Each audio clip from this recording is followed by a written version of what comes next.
making flavored chocolate bars, and ingredients are pretty simple. So no sugar added. Baking chips, we're using dark chocolate, Lily's brand. You can get this at really like Bilo, probably Publix, those places. We're using some orange extract and maple extract, and we're using some Himalayan sea salt. So that's all there is to it. So this is a half a cup of coconut oil. You can use refined or unrefined. Refined is not going to have any kind of coconut flavor.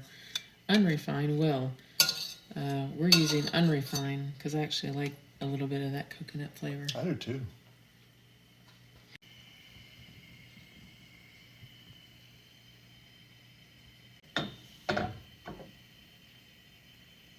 Okay, now that the coconut oil is melted, we're going to turn down the heat to almost low. I have it on 1. And then add the whole bag of Lily's baking chips. Again, we're using dark chocolate. You can use any kind of chocolate that you want as long as it's sugar-free. And you can see on the back here the carbs, very low. 8 grams of carbs, -5 for fiber, -2 for the erythritol. So we're looking at like 1 net carb. And that's, I think, oh, that's for 60 chips. Now, I have no idea how many chips are in here. But I can count them real quick. 18 servings. Oh. So 18 servings, okay. So now we're just gonna let this melt. You're gonna want to make sure that you're stirring this, the whole time, so it's not burning, and keeping that flame down low. Just put in a little bit of salt. It's because we're using dark chocolate, and it can be a little bit bitter, and that will help decrease the bitter. If it's still too bitter, you can add some of the Swerve powdered sugar to it and sweeten it up a little bit. I'm going to taste this and just make sure it tastes okay and see if we need to add any of the Swerve. I'm going to do 2 tablespoons to start off with. That may be enough. And this is Swerve confectioners sugar. Yeah, so it also has 0 net carbs. Great.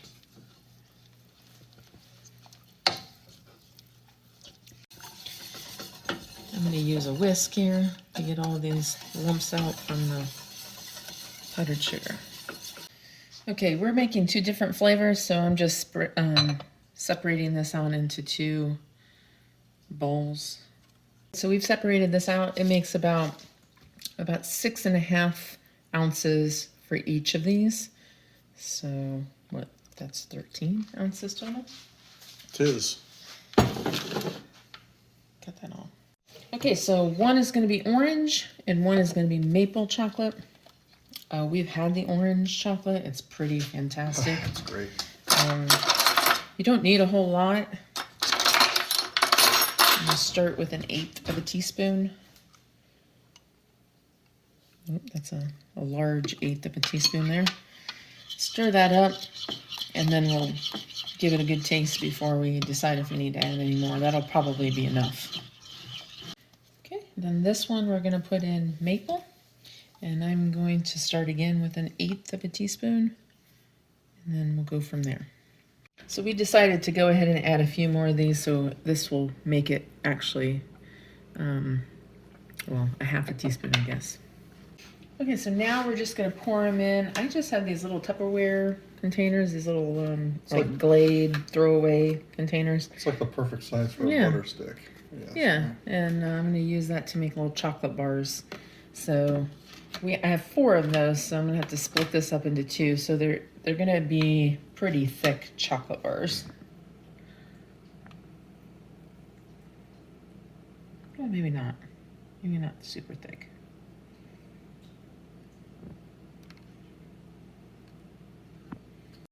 Now I'm just going to make sure that they're about even, each one. That one's 3.2. And this one's 3.2. Wow, perfection. Of course.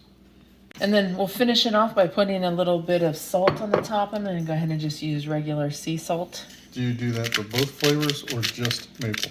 both. Okay. It's really good with the orange.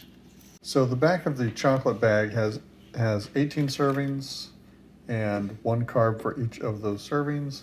We've just divvied out that chocolate pour, so there should be 4.5 carbs per container that we have here, and each container is about 3 ounces, right? So you could break this up into 10 pieces or 4. If you just broke that up into 4 pieces, that's a pretty thick, nice piece of chocolate that you can have that just has 1 carb in it. We are just putting those in the freezer until they're solid. This is one that we've already made. It's been finished and we've been eating on it. This is macadamia nut and peppermint and chocolate, and made the exact same way, just the macadamia nuts sprinkled across the top. So once it's frozen solid, you can move this to the fridge and break it up and have a piece. You could break that big bar into 10 pieces or 4 pieces or however you like. And you know what the carb count is now in each container.